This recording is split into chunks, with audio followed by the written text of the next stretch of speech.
thought that I could keep you safe, and I can't. Hi, Elle, how are you doing? I'm good. How are you? I'm not too bad, thank you. Thanks very much for speaking to me, and congratulations on the movie. I really enjoyed it. Oh, thanks. So first of all, I'm Sieges bound in a couple of weeks. I believe it's been picked up for Sieges this year, no? So congratulations on that as well. Yeah.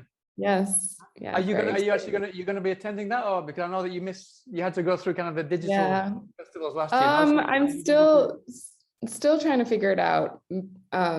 We'll see. Maybe.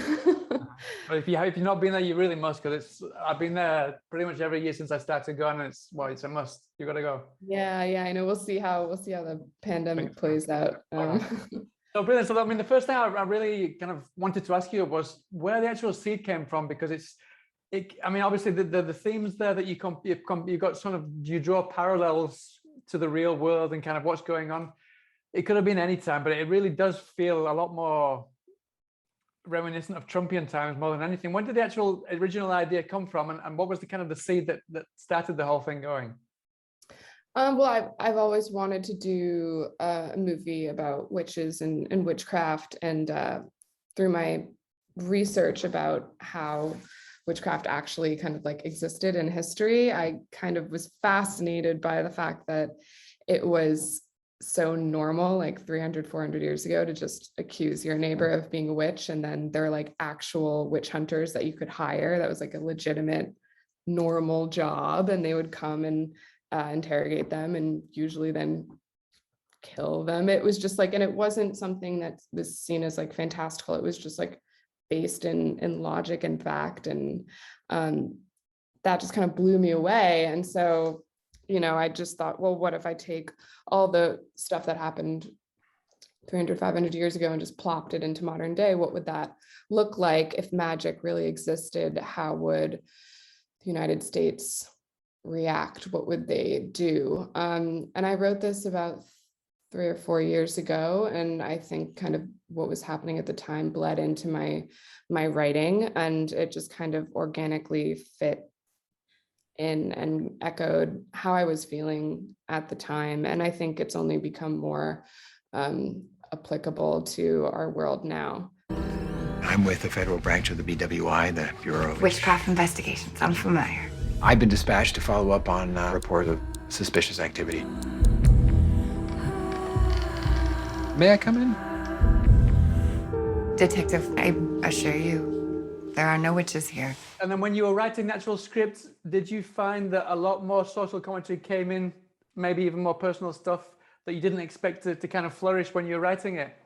Yeah, I did not set out with the goal, like I'm going to kind of say this, or I want people to, realize this. It was more, I'm just going to tell a story about women and witchcraft that could have been told 500 years ago, but I'm just going to place it in modern day, and everything else just kind of seeped in.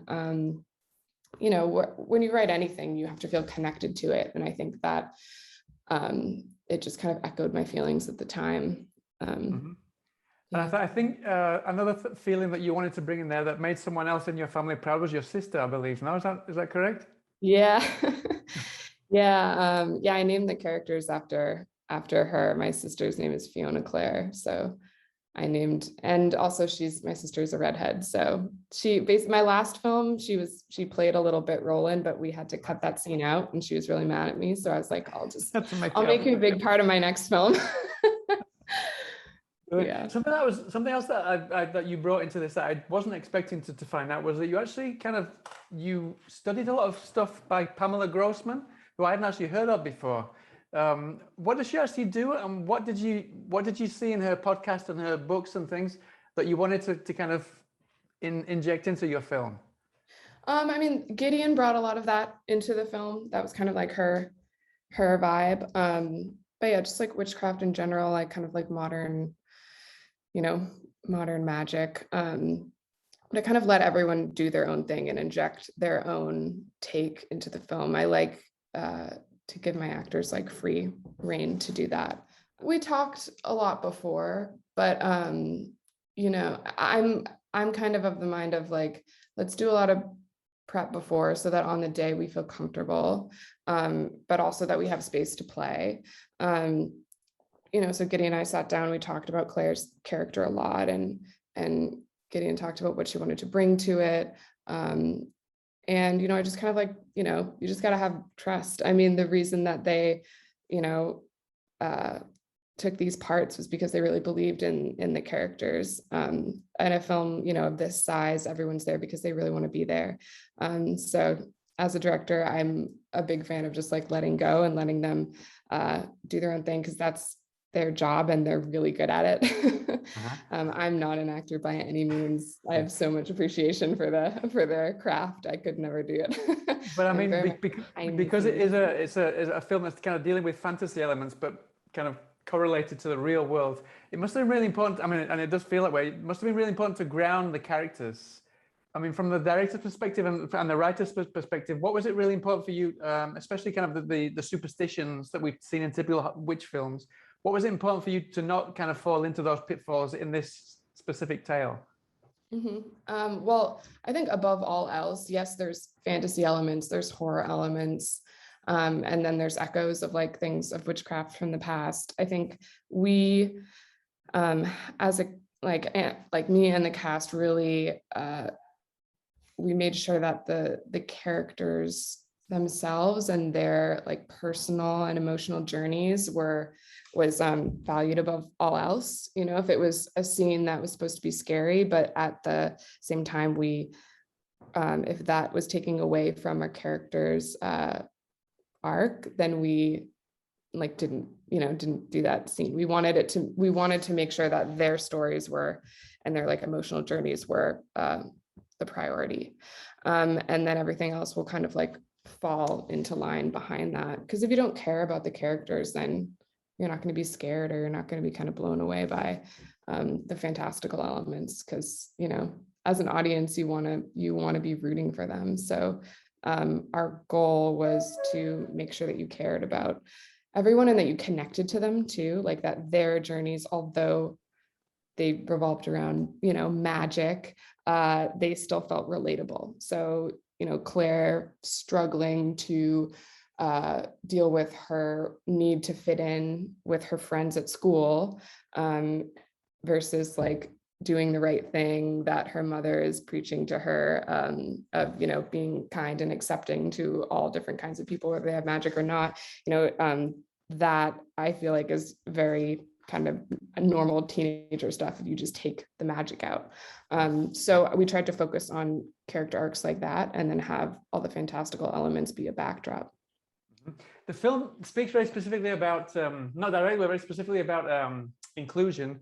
Would you say that being a female director, because of all this debate about if there's not enough female directors, would you say that that was something that kind of bled in there as well, indirectly? Yeah. Yeah, I think so. Yeah, definitely leaked into that.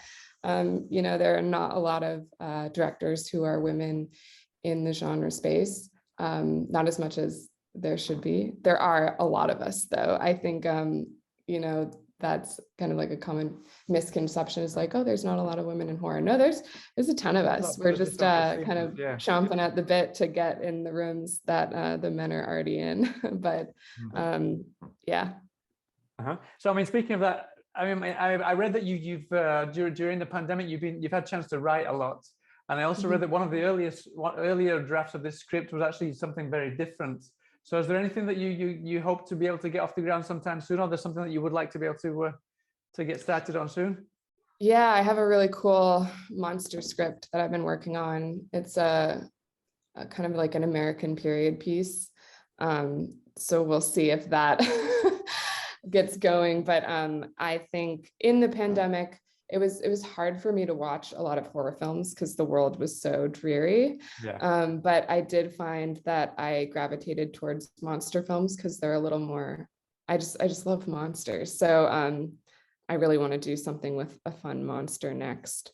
I mean, so, yeah. Speaking about that, I mean, obviously this is quite it's not a huge budget. So I mean, thinking about, I mean, I imagine writing something now, you have that kind of smaller budget in mind just in case, so that you can get it off the ground.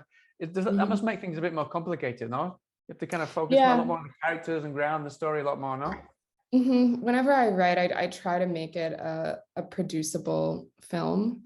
But there's always a balance too, because you don't want to limit yourself, but you also want to be realistic. So I think being a writer director is you have this handicap, because in your mind, when you're writing, you're like, okay, but if I write this scene where, you know, this character catches on fire, I actually have to shoot that. How much would that cost? What kind of budget? Like, am I at that point in my career where I could do that? So when I write, I usually do a draft that I'm not a director in. I just do a writer draft where I'm like, I have $100 million. And then I'll go back and I'll rewrite it and be like, okay, now I'm a director and I have $1 million, which is not, not a lot for a movie if you want special effects and, talent and everything, and to pay people living wages as they so rightly deserve, nights and weekends. So then I do like kind of like a producery draft. And then I usually will try to do a third draft that's somewhere in the middle, like what do I miss from my big budget draft that I now have in my smaller budget draft? And I try to find something in between. And then I also try to shoot for, a budget that I think I deserve as a filmmaker as a next step in my career. Cause you're always trying to move up and do things that challenge you. And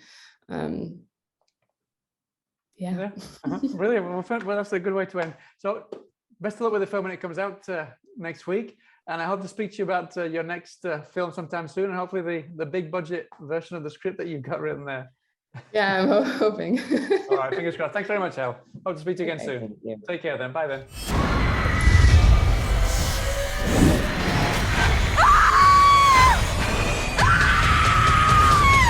Has it really come to this? You want to try?